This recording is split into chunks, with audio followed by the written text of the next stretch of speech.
근데 엘리사 선지자가 엘리야를 따를 때의 첫 번째 가정이 어떤 가정이냐? 바로 길갈의 가정이에요. 길갈의 가정. 이것은 그 엘리사 선지자가 엘리야를 따를 때의 능력과 은혜와 복을 받기 전까지의 그 과정은 우리의 신앙생활의 과정과도 너무나 흡사하고 너무나 비슷하다는 것을 우리가 본문에서 알 수 있습니다. 그래서 우리가 예수 믿을 때 하나님이 주시는 그 축복이 있지만 또 마지막에 하나님께서 우리에게 능력을 주실 때에 그 주시는 그 복이 있어요. 그런데 하루아침에 주시는 것이 아니라 이런 단계를 거쳐야 되는 줄 믿습니다. 그런데 이런 단계가 그 단기간에 끝나는 사람이 있고, 어떤 사람은 30년, 40년이 되는 사람이 있고, 어떤 사람은 이 네 가지의 그 과정을 거치지 않고 중간에 있는 사람이 있어요. 본문에 보면은 그 엘리사 선지자가 길갈의 과정, 베델의 과정, 여리고의 과정, 요단의 그 은혜와 능력과 축복의 그 과정 가운데 있는데, 어떤 사람은 길갈에 머물러 있고, 어떤 사람은 베델에 머물러 있고, 어떤 사람은 여리고에 머물러 있고, 어떤 사람은 요단의 축복의 요단의 언덕에 그러한 마지막 단계에 이른 사람이 있습니다. 할렐루야. 아멘. 그래서 첫 번째는 그 길갈의 과정인데, 길갈은 성경에 보면 여호수아서 5장 9절에 보면 여호와께서 애굽의 수치를 너희에게서 굴러가게 하셨다, 이런 뜻이에요. 그래서 길갈은 굴러간다는 그런 의미가 있는데, 그 굴러가는데 무엇이 굴러가느냐? 돌이 굴러가듯이 우리의 죄가 애굽의 수치, 그러니까 애굽에서 종노릇 하던 그런 수치가 굴러서 갔다. 그것은 영적인 의미에서 우리는 세상에 애굽과 같은 그 죄 많은 세상에서 종노릇 하던, 그런 마귀의 종노릇 하던 그러한 존재입니다. 그런데 예수 그리스도를 우리가 구세주로 믿음으로써 그러한 세상에서 마귀의 종노를 했던 그 수치가 예수 안에서 우리가 은혜로 그 수치가 굴러갔다, 이러한 의미가 있어요. 그렇기 때문에 우리는 예수 믿을 때에 예수님을 영접하고 구세주로 받아들였을 때의 그 단계는 바로 길갈의 단계예요. 그러면 예수를 믿었으면은 거기에서 끝나는 것이 아니라 그 다음에 단계가 엘리사가 어디로 갔느냐? 베델로 갔어요.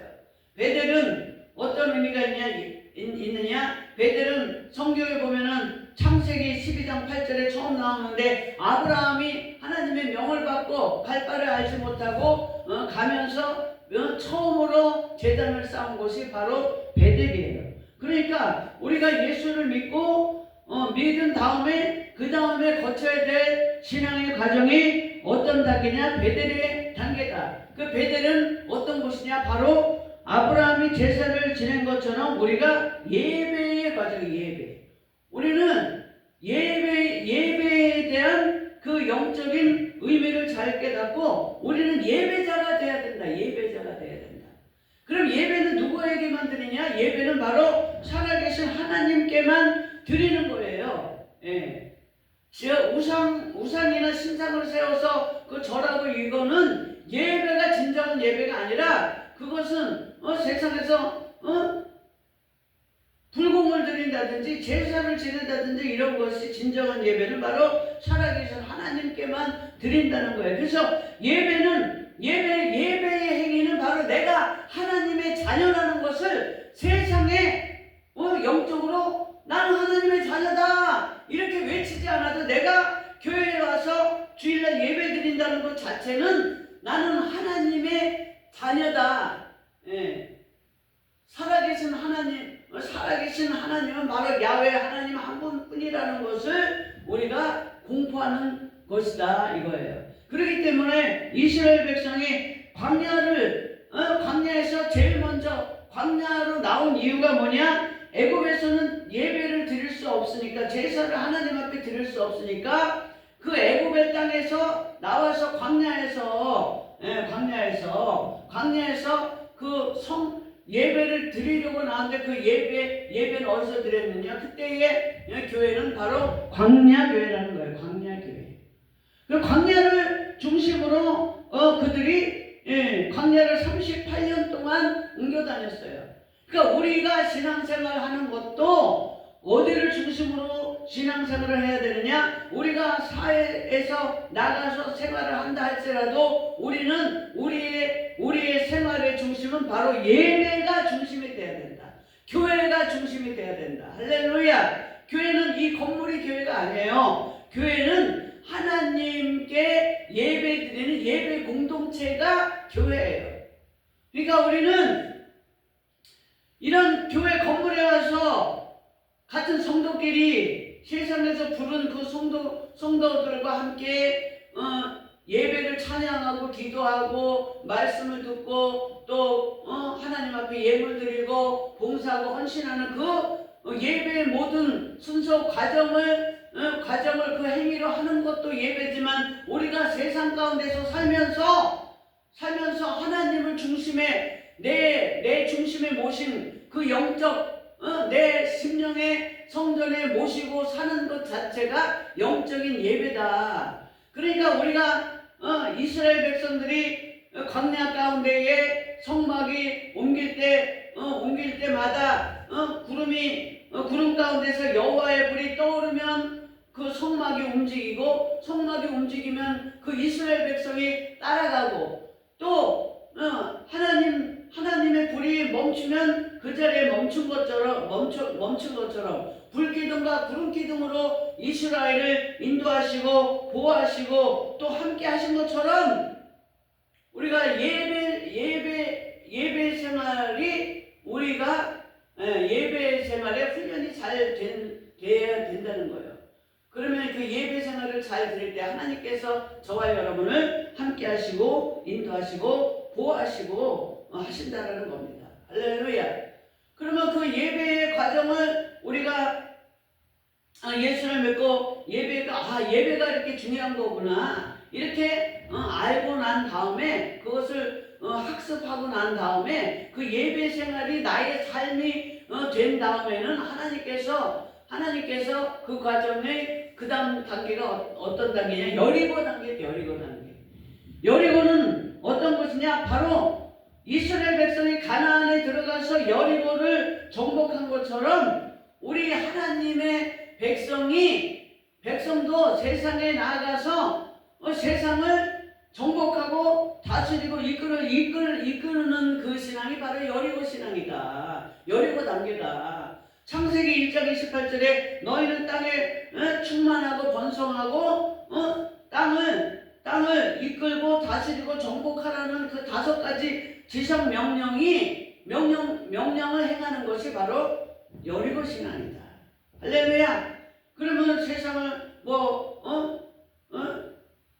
무슨 무기로 세상을 다스리는 거예요? 정치로 다스리는 거예요? 그게 아니라 세상을 살 때 여러 가지 환난이나 문제나 고난을 그 정복하고 다스린다는 그러한 그 단계. 그러면 그것을 어떻게 다스리냐? 그 정복, 세상을 다스리는 단계.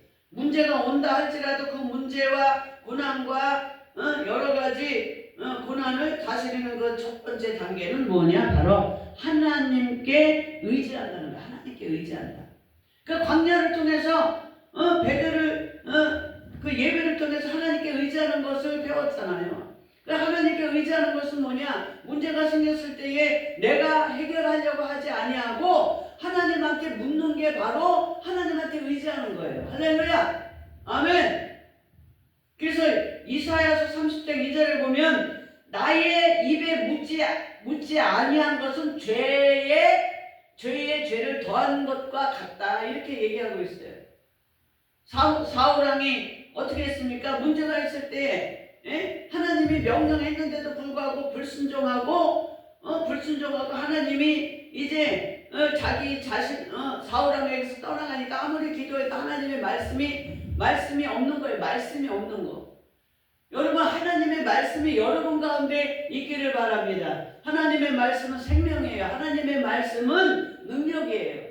하나님의 말씀은 여러분과 저의 인생길에 빛이요 내 발등에, 우리의 인생의 발등에 불이란 말이에요.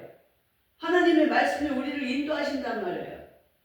그런데 사울왕이 하나님의 말씀을 만홀히 여기고 듣지 않으니까 말씀이 더 이상 없는 거예요. 그러니까 여러분들, 우리 인생이 형통하려면 하나님의 말씀이 저와 여러분에게 있어야 되는데, 하나님의 말씀이 있어야 되려면 하나님의 말씀을 순종할 때 하나님의 말씀이 저와 여러분의 인생 가운데 말씀으로 우리를 잠잘 때에도, 다윗이 잠잘 때에도 인쳐주신다라고 고백했잖아. 할렐루야. 꿈속에서라도 하나님께서 저와 여러분의 말씀 가운데 인쳐주시는 줄 믿습니다. 할렐루야. 그렇기 때문에 하나님이 나를 말씀으로 인도함을 받으려면 우리가 하나님의 말씀에 순종해야 되는 거예요. 아시아 왕이 병에 걸렸을 때에 그 바알세부백에 물으러 갔더니 하나님께서 하나님의 종을 통해서 네가 이스라엘에 물을 만한 사람이 없어서 바알세부백에 가서 물어보느냐, 너는 그 병든 그 침상에서 결코 내려오지 못하리라, 그 말씀을 하신 다음에 얼마 있다가 아시아 왕이 침상에서 내려오지 못하고 그 침상에서 그대로 죽어버린 것을 우리가 알 수 있습니다. 할렐루야. 그래서 여러 가지 세상의 문제나 고난이 왔을 때에 우리는 먼저 하나님한테 물어야 되는 줄 믿습니다. 그래서 물었을 때 하나님의 음성이 들리잖아요. 두 번째 단계가 하나님의 음성을 듣는 거예요. 여리고성을 정복할 때 어떻게 하나님의 음성을 들었습니까? 여리고성을 7일 동안 돌았는데 아무 소리 않고 그냥 잠잠하게 돌라 그래서 잠잠하게. 그래서 6일 동안 한 바퀴씩 돌고 마지막 날 7일째 되는 날 7번을 돌았을 때 하나님의 음성이 들린 거예요. 외치라고. 그 하나님의 말씀대로 외쳤을 때 여리고성이 무너진 것처럼 하나님의 말씀이 응할 때에 그 하나님의 말씀이 나에게 들려지면 하나님의 말씀대로 행할 때에 문제는 떠나가고 고난은 축복으로 바뀌고, 할렐루야. 아멘. 우리가 세상을 정복할 수 있는 그런 힘과 능력을 주시는 줄 믿습니다. 이런 체험이 우리 신앙생활 가운데 있어야 돼요. 믿습니까? 있잖아요, 우리는. 우리가 신앙생활 하면서 하나님의 말씀에 순종하면서 여러 가지 문제를 해결하고, 삶에 금식하면서 문제를 해결하고, 또 하나님의 말씀에 순종해서 헌신하니까 질병이 떠나가는 그러한 은혜와 일일이 우리 주변에서, 내 주변에서 일어난 하나님께서 함께 하신 그 체험을 이루 말할 수가 없어요. 아멘. 그런 다음에 요단의 단계가 있는 줄 믿습니다. 할렐루야. 그런 정복의 단계를 지난 다음에 그 요단의 언덕까지 올라갈 수 있는 거예요. 아멘. 하나님의 말씀을 보니까 어떻게 했습니까? 2장 6절에 보니까 엘리야가 또 엘리사에게 이르되 청컨대 너는 여기 머물라, 여호와께서 나를 요단으로 보내시느니라.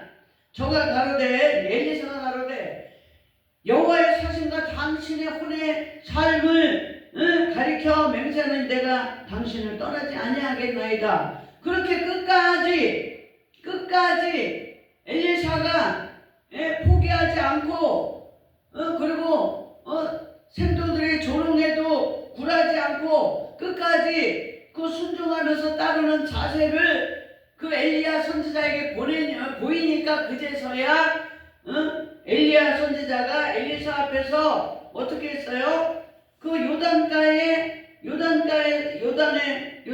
선 거. 이제 요단을 건너가야 되잖아. 요단을 건너가야 가나안이 들어가는 거잖아요. 요단을 건너가야 이제 여리고를 정복한 다음에는 요단을 건너는 거예요. 요단을 건널 때에 그 요단을 건넌 그 축복의 땅에 들어갈 때에 어떻게 했어요? 엘리야가 겉옷을 취하여 말아서 물을 치니까 물이 이리저리로 갈라지고 두 사람이 육지에 건너니라. 그것은 어떤 의미가 있느냐? 바로 겉옷은 하나님의 능력이에요. 하나님의 능력은 어디에서 나옵니까? 바로 하나님의 능력은 말씀에서 나온다는 거예요. 말씀에서. 그래, 우리가 축복의 땅으로 들어갈 때는 말씀에 의지해서 믿음으로 전진할 때에 하나님께서 축복의 땅, 요단의 땅, 능력의 땅으로 인도하여 주시는 줄 믿습니다. 할렐루야, 아멘. 그리할 때에 올라갔어요. 그래서 요단 언덕에 올라갔을 때에 어떻게 했어요? 엘리야 선지자가 이제 네가 하나님께서 나를 취하시기 전에 내가 너에게 어떻게 해줄까? 그제서야 하나님이 그 전에는 우리가 구하고 요구하고 해달라는 기도를 했지만 이번에는 달라요. 요단의 은혜가 뭐냐? 내가 하나님 앞에 구하기 전에 하나님께서 먼저 무엇을 해줄까? 그게 바로 요단의 은혜고 요단의 축복이고 요단의 능력인 줄 믿습니다. 아멘. 할렐루야. 아멘. 그랬을 때에 엘리야는 얼마나 엘리야 목사님을 쫓아다니면서 그 은혜와 그 능력을 보고 배웠잖아요. 그러니까 그 갑절의 능력을 나에게 달라고 구했어요. 아멘. 그만큼만 그냥 조금만 주세요 이런 게 아니라 엘리사는 영적인 욕심이 있는 거예요. 영적인 욕심. 여러분, 우리는 영적인 욕심이 있어야 될 줄 믿습니다. 그것은 욕심이 아니에요. 욕심으로 얘기하는 것보다는 영적인 비전, 아멘. 영적인 것, 세상적인 능력과 세상적인 비전과 세상적인 욕심을 부리는 것이 아니라 엘리사는 바로 엘리야와 같은 영적인 능력을 구한 줄 믿습니다.